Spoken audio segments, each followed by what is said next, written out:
working or you can't see the right thing, just jump in and let me know.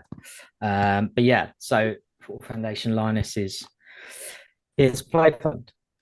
So some of you would be aware that September 24, the Football Foundation had a published the Kelly Simmons review. So it was commissioned in 2023 to look into women and girls football around the country and various recommendations and ideas of how to improve it in terms of not only the playing of the football, but access to facilities, safety, and inclusivity.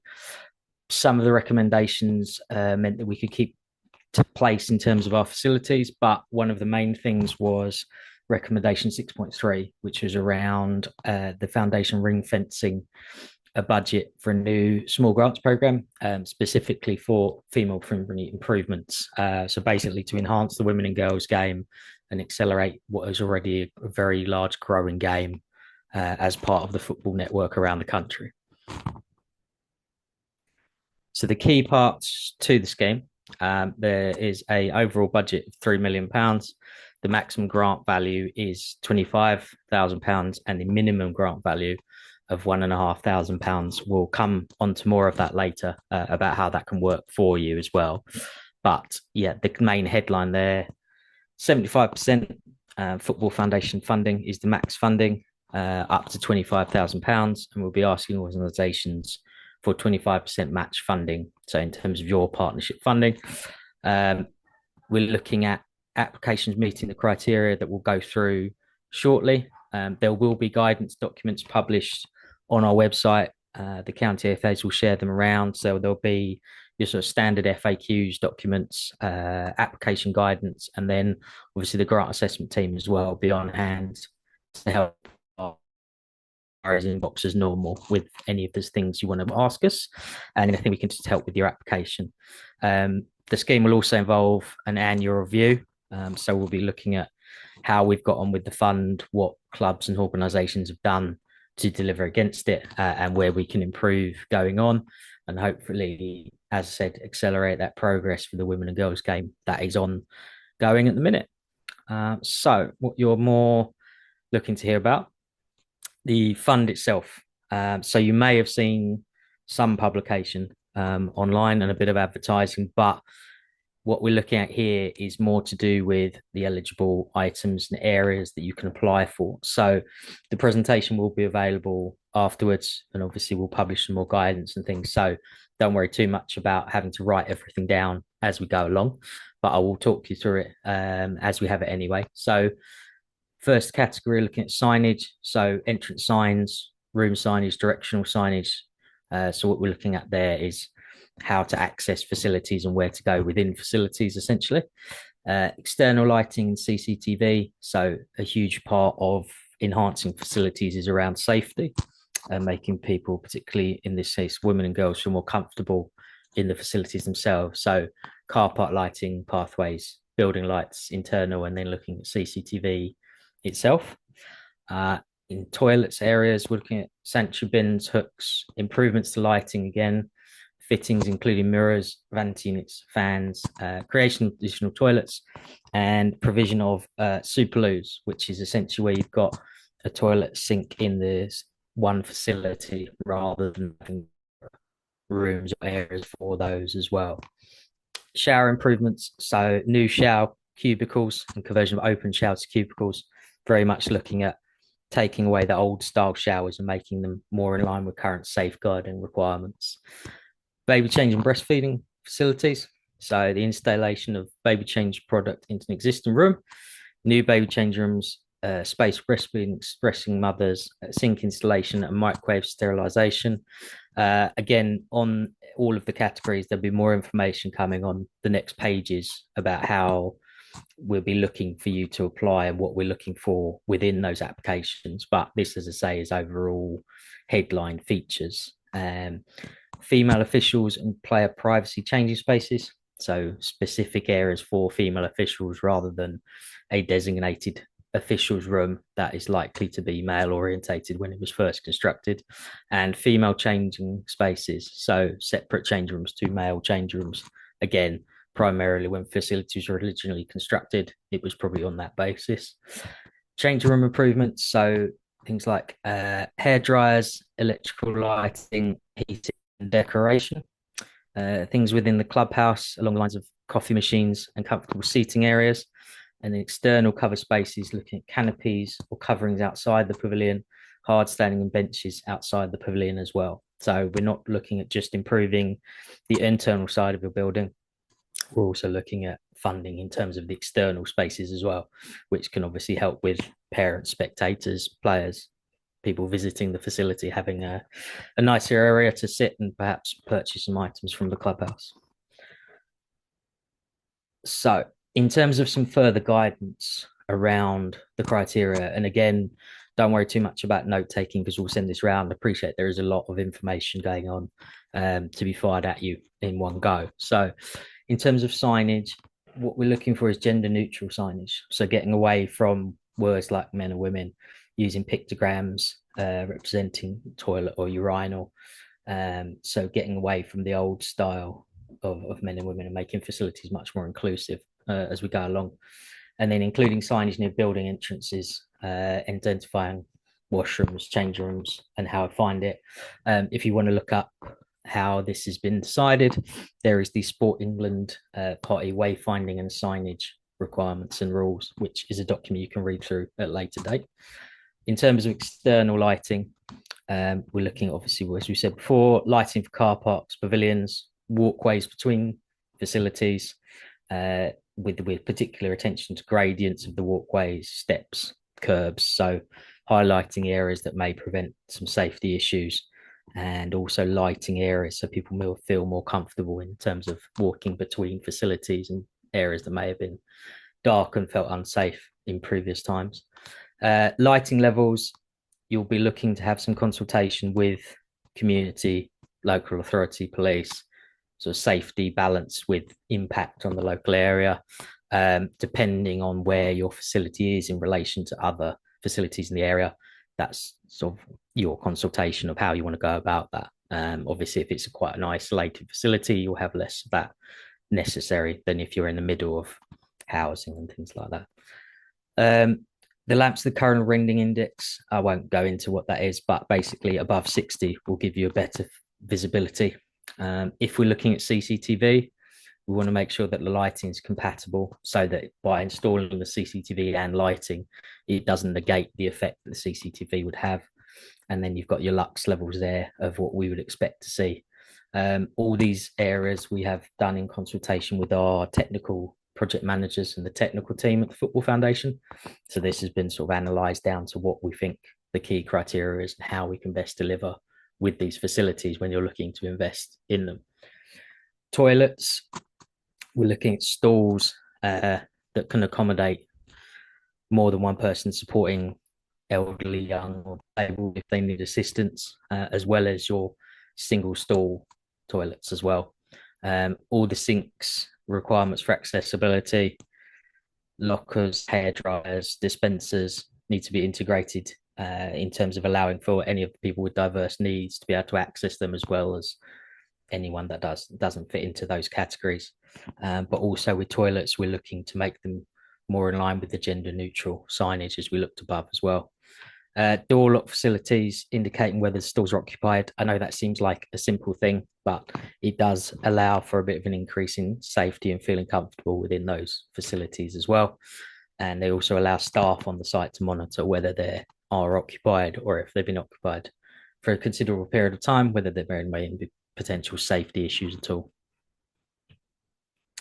Shower improvements, a big one here is they need to all be for cubicle showers. So we're moving away, along with safeguarding guidelines, moving away from open showers into cubicle showers. Again, allowing for safeguarding people with a more comfortable and safe environment to change in and to have showers in, and to allow for more types of users to be able to use the building. Often we've found while men's and boys teams may be more comfortable with this, it's obviously something we need to consider with safeguarding, and with the women and girls game growing, we need to be able to make sure all the facilities are open and used for everyone. Cubicles need to be floor to ceiling height. So obviously the safeguarding concerns again. Stall enclosure doors not full height. They need to prevent areas where you can look over or under those showers, and the walls need to be solid. So we're not looking for plexiglass walls or essentially see-through walls. It needs to be solid walls for privacy for any shower improvements that you're looking to build. The baby changing facilities, they need to be gender neutral buildings and rooms so that any fathers, mothers, parents of all types are able to access them. And also family size WC where possible. That is a possible, not requirement, but it would be preferable if that was available within that room as well. The number and location in terms of consultation with your users and who you've got the site. So depending on how many users you have and what type and how many available spaces you have in the building. Everything tested to FIRA safety standards. We can get some more explanations for you about what that is if you would like. And they have a weight limit and antibacterial finish as well. Low decibel hand dryer, and all the rooms should include a nappy bin, hand sanitizer, and soap dispenser. So, for those facilities, when you're getting your quotations, those should be the sort of things that you wrap up within those areas as well. For the female room and privacy spaces, so the second officials room needs to include changing space, cubicle shower, and WC. So basically mirroring what we would expect from a normal officials room, we would want it for the additional officials room as well. Sockets, mirrors, vanity units, sight lines into change rooms should be cut out, and there should be staggered entrances in terms of a lobby or screens. Again, you'll notice a sort of running theme that through consultation when setting up the criteria for the scheme that we had around the country, safety and safeguarding was a huge thing that we want to impress on people and to help with the women and girls game and make sure everyone has a safe place to play. These are the kind of things that we've been looking at. Corridors need to have solid walls and doors, cubicle panel system in open change room privacy, and then they need to have, changing benches and provide mirrors within those official rooms as well. Changing rooms, some additional bits here. So flooring needs to be anti-slip. So again, another safeguarding requirement and safety. Certification for any mechanical and electrical work. So any of you that will have applied for small grants before for any clubhouse or changing room works, one of the requirements, as you'll be aware, is having these completion certificates at the end to show that it's been completed to an appropriate standard. This is going to be the same here that we'll be using that for as well. Vinyl wrap options with imagery. So if you want to display images of female footballers or any icons that you want to display on the walls to be available for that. Change rooms, as you say, have to apply and comply with their safeguarding guidance. The first one of the items that you'll see where there is a maximum grant available. So hair dryers, there'll be a maximum grant of £150. So probably one thing to key to mention here, you can apply for multiple items within your application. So you're not limited to, if you apply for change rooms, you can't apply for anything else. But it should just be noted that if you are applying for an item like hair dryers as well, that there is a maximum grant value within that category. Further improvements to clubhouses, if you're looking at tables, probably doesn't need saying, but they need to be stable but movable. So we're not looking at fixed tables. You're looking at stuff you're able to move around, so you can use your space as effectively as you need to. Bars and self-service counters have accessible accuracy. So make sure staff, whoever they are able to use it and get behind there and serve customers. A self-service tray count height of 850 millimeters. Again, there's some guidance available if you need diagrams or anything like that to see where it is. Coffee machines, as we said before, some of the items have maximum grant values. So with this one, it is £1,500 for a coffee machine is the maximum grant amount. External covered spaces. So as well as this, coaching areas used by female and male coaches and players for pre-game or post-game. So not just for players and coaches, but this would be an area they might use to explain tactics to their team or discuss the game afterwards and have somewhere safe and dry that they can gather underneath, as well as for spectators, officials, members of the public that might be using a clubhouse should you have that facility available.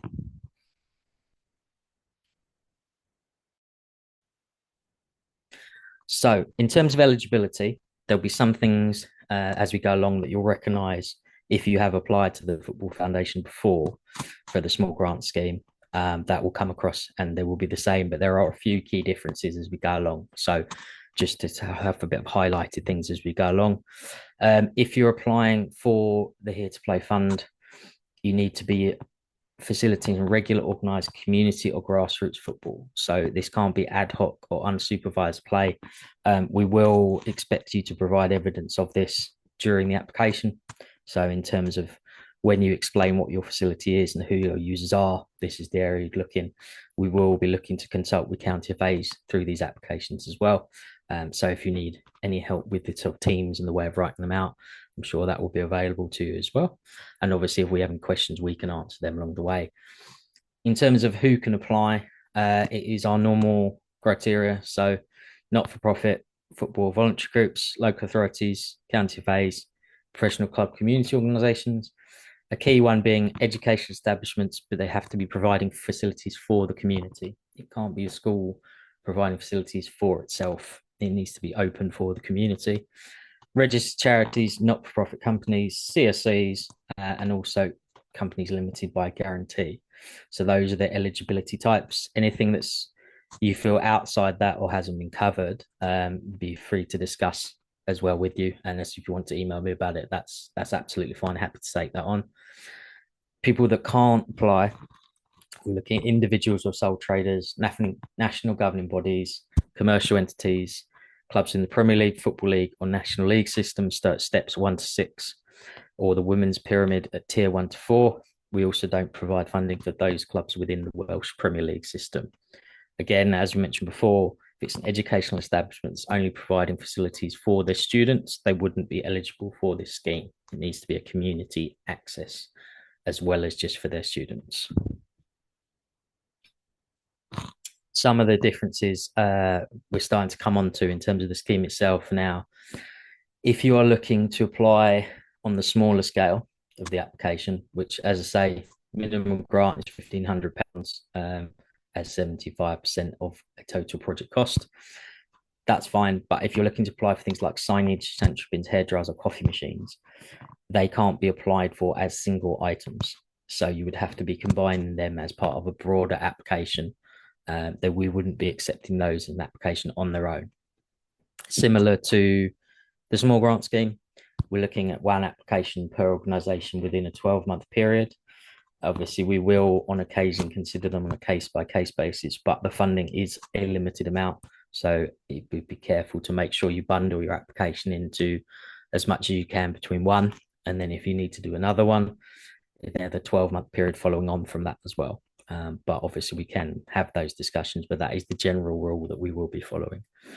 Retrospective funding, as with everything with the Football Foundation side of grants, any costs incurred before approval. So that means when we've offered the grant and the grant has been accepted, which is when the contract is entered into, any costs incurred or orders made before that will be considered ineligible and your project unfortunately will be withdrawn at that stage. So it's very important to make sure you have got an application in, assessed, approved and accepted before you begin any elements of your project. Again, happy to discuss that in more detail if you need to. The specific criteria for the Here to Play Fund. So you need to show your commitment to women and girls football. We'd look for you to do this in collaboration with the County FA in terms of implementing a development plan for women and girls football at the site. So we'll be looking for things like sustainable growth, participation, and the County FA's strategic priorities. Again, if you need more information on that, we'd like to arrange calls with the County FA and ourselves. We'd be more than happy to facilitate that and arrange to talk through what we're expecting from that. The other criteria is if you are an affiliated club, we will be expecting you to engage with the FA's Equal Game programme. So the three options that you've got are that you've already attended a workshop, that you're booked onto a workshop, or that you're on the waiting list for the next workshop. We will have access and share these with the county FAs, and we will be expecting proof of this as part of the application and as part of the terms and conditions grant. So, and again, happy to discuss that further, but that is one of the non-negotiables for the scheme. If you're not an affiliated club, so if you're applying as a local authority, as an educational facility, something like that, this condition doesn't apply to you. So this is only if the club itself is applying.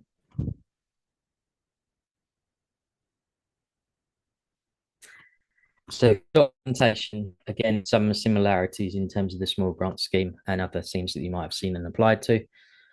We'll be looking for a minimum of sort of 5 years security of tenure for all applications. So that is regardless of what you are applying for. That is what we will need in your application.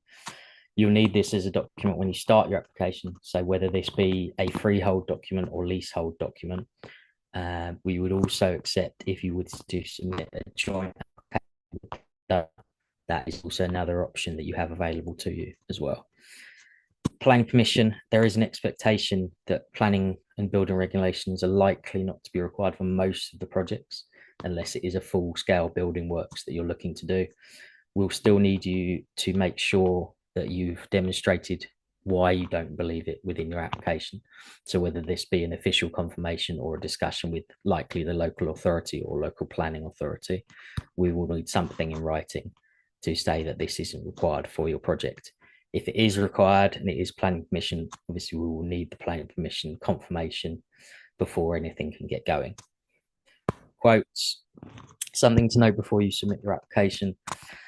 You will need 2 quotes for each item that you're looking to apply for. So the system is likely to only split them into quote 1 and quote 2. What we'd ask is you upload your best value for money quotes for all of your items in one side and your best value quotes for all the items on the other side. So basically you have the blunt way of putting it, the lower value quotes one side, the higher value quotes the other side. Appreciate that is slightly different from other applications, but basically every item that you apply for within the scheme, you will need two like for like quotes that we can assess against.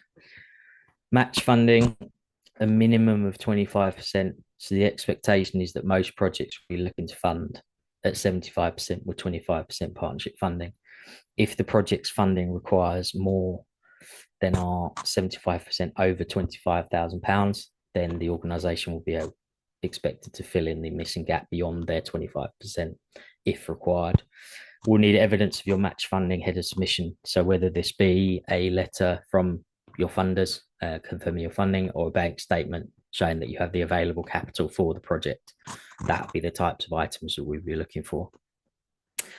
Anyone that's applied building works before, or if you haven't, one of the criteria for Football Foundation T's and C's is that if it is building works grants under 25,000, we'll be holding back the final 5% until your project is finished. So this would be where we would require photos of the completed building works and then any completion certificates along the lines of things we mentioned earlier, like electrical certificates or mechanical certificates. Further examples, then happy to provide to you later on. Those are the general items that we're looking for as supporting documentation. You'll be able to write more around what your application is and why you're looking to apply and how you'll be looking to improve and progress women and girls football on the site. These are the items in terms of documentation we'd be looking for you to support it. So in terms of next steps, the website will be up to date with guidance in terms of how to make your facility more welcoming and inclusive for women and girls, but also with information on what sort of things you should consider before applying and in terms of research on what items will be best for you to target during your application. We'd ask that you carry out research with the women and girls, teams, users, participants, spectators using your site, and then look at the available items before creating an eligible list that you think will be best placed for you to apply for. Again, we're happy to do some consultation with you as well, but we'd ask that you do this feedback for yourself to be able to create a list that would be best suited for your application. Those who haven't created a Football Foundation account or logged back into theirs, if you already have one, you will need a verified organisation and 2 verified contacts. If you are a football club, this has to be 2 of chair, secretary, or treasurer. For football clubs, we don't take applicants that are not one of those 3 roles. just to be very, very clear from the outset. If you're another organisation type other than the football club, you have a longer list, but we will need to be able to verify you as part of that organisation and able to sign and submit applications on their behalf. You'll also need a verified site where the items will be used. So that's going to be the location of the building or facility. Again, this is all going to be part of the verification process that we can discuss offline if you haven't done this already. Something key to remember, once you've logged in, the link to this application isn't specifically within your Football Foundation portal. You'll need to go back to the Lionesses Here to Play Fund application page, and there will be a link within that. I will post that link in the chat once we finish. So just make sure that you're still logged in to your account, click that link, and it will open up the funding page for you. In certain things that you need when you're completing your application, obviously familiarize yourself with the items and grant limits that you're wanting to do. Description of how your items will help improve and make women and girls football more welcoming and inclusive at your site. We'd ask that you liaise with your county FA first in terms of the development of the plan for women and girls. 2 quotes as a minimum for each item that you're looking to apply for. It's not required, but if you want to submit 3, you're more than welcome to. But we only require 2, but it is for each eligible item type. And we will look to ask you for them if we don't have them when you submit your application. And lastly, as we mentioned before, you need to have been completed, signed up, or on the waiting list for the FA's Equal Game workshop. More information on that we can pass around as well as we go along. So that is a quick whiz through of the scheme. Appreciate that is a lot of information to take in one go. And obviously, you'll be around to take questions from you as well. My email address is there. If there's something after you get the recording that you want to query or question, more than happy to arrange phone calls and emails with everyone as well to go through. I will stop sharing screen and the presentation there, and any questions in the chat